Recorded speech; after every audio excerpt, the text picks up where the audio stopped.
Hey guys, what's going on? I am Nick and it's just a Honda Accord and I am coming to you from Boise, Idaho. And on this week's episode, I am in the aftermath of selling my 2019 Accord 2.0 Touring. And I'm going to tell you about how myself and the car parted ways. And then was going to show you all the parts that I did remove and talk about my rationale for selling the car with the mods versus, taking them off and parting out. And then lastly, the parts that I did take off is quite a bit. And I'm going to be selling them, to the Accord community, and hopefully they'll serve some good elsewhere and serve me some good financing my next car. And there's so many parts. I think this is just one of those times a video would be better than just a for sale thread. So as far as how I ended up parting ways with my Honda Accord, I basically had to make a sequence of decisions. And the first decision was that I needed to sell the car, which I talked about last episode, and what my rationale was for doing that. And then after I made the decision I wanted to sell the car, I actually wanted to go out and find my next car first. And that was really to ensure that I would not have to reach for the car that I was looking to purchase.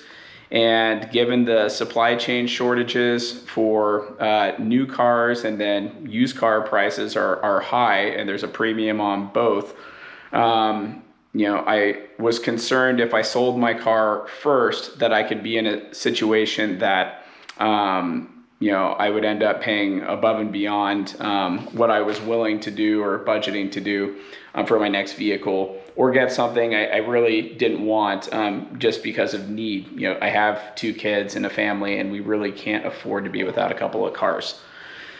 So, so I figured out the car I wanted to get, bought the car, and I will talk about that on next episode. We'll have a lot to chime in about. And as far as figuring out what that budget was going to look like, I needed to get a good gauge for what I could expect to get for my Honda Accord. And what I did is I went to a few different online car wholesaler sites, such as Vroom and Carvana and CarMax. And if you haven't used those sites, you basically put in your license plate, the state it's registered in. Through that, it looks up your VIN and associated make and model, and can pull in criteria based on it. And then you put in your mileage and answer a series of questions, and it comes back with an estimate. One of the questions you're going to get is, does the car have any modifications on it? And any dealer, pretty much any private seller as well, is not going to want modifications on the car. So my experience throughout my life has been, when I sell cars and I include the mods, I lose the money. You normally take less than Blue Book value and you're out the money on the mods. Hence why I made the decision to pull the mods, and I'm going to be listing them. So I ended up buying my car sight unseen. So we're going to see how that plays out. This will be my 3rd time doing that in my life. And the other 2 times it's worked out really well. Got a great price relative to my market. And everything was as advertised and worked out. So fingers crossed that works out again. And after I went ahead and bought my vehicle, it's in transit now. I went ahead and showed you last episode that I returned the car back to stock, and then ultimately worked with CarMax. I had a CarMax about 15 minutes from my house. And basically I went to CarMax. I had the estimator that they provided me, online estimate. They entered in the code that I was provided. They ended up, taking my car, doing an inspection on it. I think they took it for a ride around the block. They believe hooked up OBD2 to it. They did a series of tests. and it came back and passed. The only mods that I left on the car is that it had the wheels on it, because I sold the stock wheels. It had the front sway bar on it because I was not going to drop the front subframe again to pull it. And also the rear tweeters and front tweeters, I had to modify the sail panels and the rear deck lid that holds the tweeters, so I couldn't put them back in without replacing those parts. So I ended up leaving the Orion tweeters in the Accord. So CarMax ended up coming back after they did their inspection. They said the car passed on all the different fronts, and they said, we're going to give you $31K for your car, which I was very pleased with. It was a little bit less, about $1,000 less than what I was estimated online. But you know, that's all right. I did have a chip in the front bumper, and you know, it was a sizable chip. It wasn't just a regular rock chip, and you know, and other than that, it was in good shape. So the process total took only about an hour and a half from the time I got there to the time I was walking out of there with a check for, you know, $31K. And that was it. That was the end of the story with my Honda Accord. So it was a bittersweet moment. But yeah, it's done now. So to the next part, I have been doing these videos now for a couple of years and installing a whole bunch of parts. And one thing that's pretty crazy is that you don't think about what do all these parts look like until they're off the car. And obviously I installed a whole bunch of OEM accessories on that car I did not take off, such as body side molding, rear spoiler, rear bumper guard, cargo net, cargo hooks, illuminated door sills, door sill guards, door panel guards, ambient lights, window visors. You know, I did a lot of things, OEM that I did not take off with the car, and for good reason. Oh, and puddle lights too. So this pile I have over here is what I did take off. There's a couple of exceptions, but here is what all these parts look like from all the videos I've made.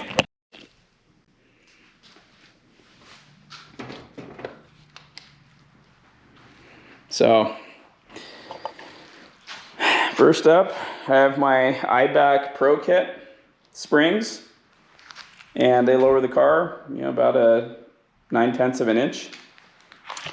And I have my PRL intercooler and a little weather stripping strip on it because I had a little vibration the first time I put it on.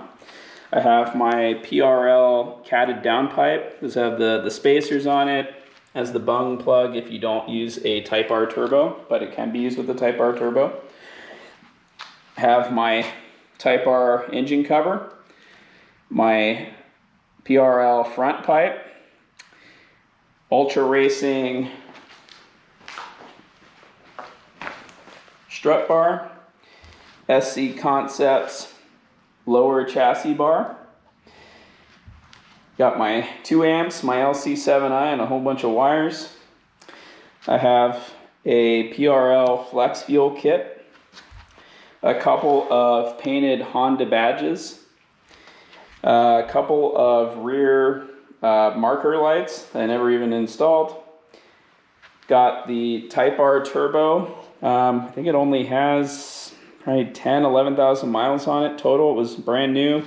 Has I think every gasket you need except the exhaust gaskets and the head gasket. Have a turbo blanket for it, and it also includes the coolant line, the hoses. I had to fabricate this hose for the lower one.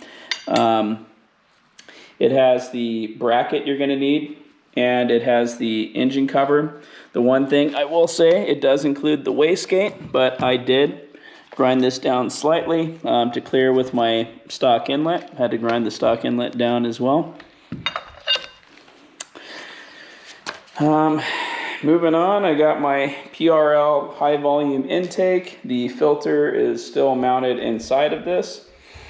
I got my bolts, And I have no idea if anybody would be interested in this, but these are a couple of panels that I custom made out of wood and then wrapped in carpet that mount to the backs of the seats. So if you ever want to mount amps or crossovers or LC7i or whatever distribution blocks, these will work. You can't really do that to the stock seats without something like this. And I was able to fold the seats up and down with these panels. Then I have my iBack rear sway bar, brackets included. I have my SPC rear camber kit. And then I also have my trunk hydraulics to help auto open the trunk. Got a couple of Orion 6.5s and the door spacers for them. These were a couple that were stacked for some deep HCCAs. Crossovers.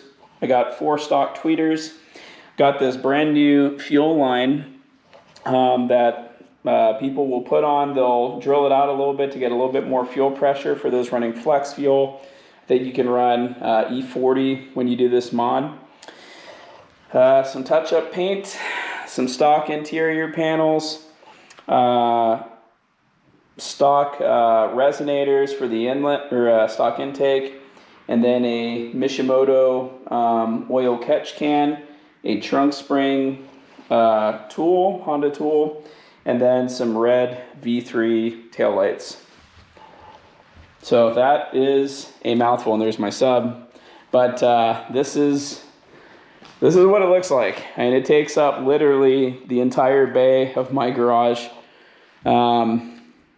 So it's pretty crazy to see. It was an insane amount of work.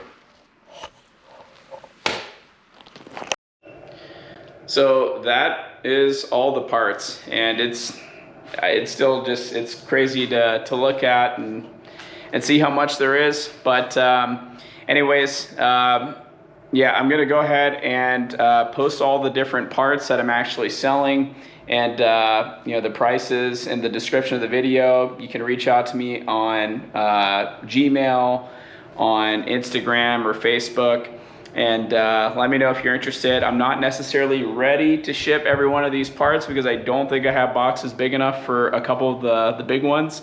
But if you're interested, let me know. Can get dibs lined up, so to say.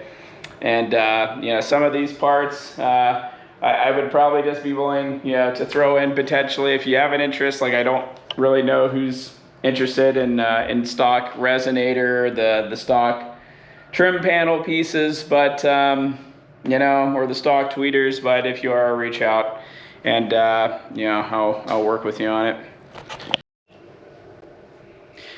So I'm sure a lot of you are wondering, should I keep subscribing to this guy? Is this the end of Honda Accord content? And I would tell you, no, it is not over yet. And I still have several more videos that I'd like to do. And, I plan on doing a video on how I did my wiring for getting sound out of my stock head unit. I have gotten probably at least 100 inquiries since I did my stereo videos on how to do that. Obviously, I don't have the harness now, but basically what my plan is to find a pin diagram, listing out the wires, and make a diagram with Visio or something, or Lucid Chart, and show you which harness I tapped into and what specific wires to get the sound signal. So that's one video. Another video I still would like to do is I did have some issues early in the year with my car where I ran lean for about a month. Wasn't a big deal, but I will show you how I went about diagnosing that. And then as far as other topics, I plan on doing probably a couple videos just reviewing a lot of these different mods that I put on the car. I'd like to do like a top 5 favorite mods that I did on the Accord, bottom 5 mods that I probably wish I would not have done, and then, you know, probably just an overall review about my experience with the car, stock versus modified. So I do have some other videos that I think, you know, I can share some insight, some of my experiences that will help you guys decide, you know, what do you want to do with your Accord. If you are not already a subscriber, please hit that subscribe button. And if you could, give me a thumbs up, would very much appreciate it. That is all I got for you this week, but there will be some more content coming soon. If you have any questions or comments, please reach out to me. Email and Instagram is down below. If not, I'll see you next year. Take care.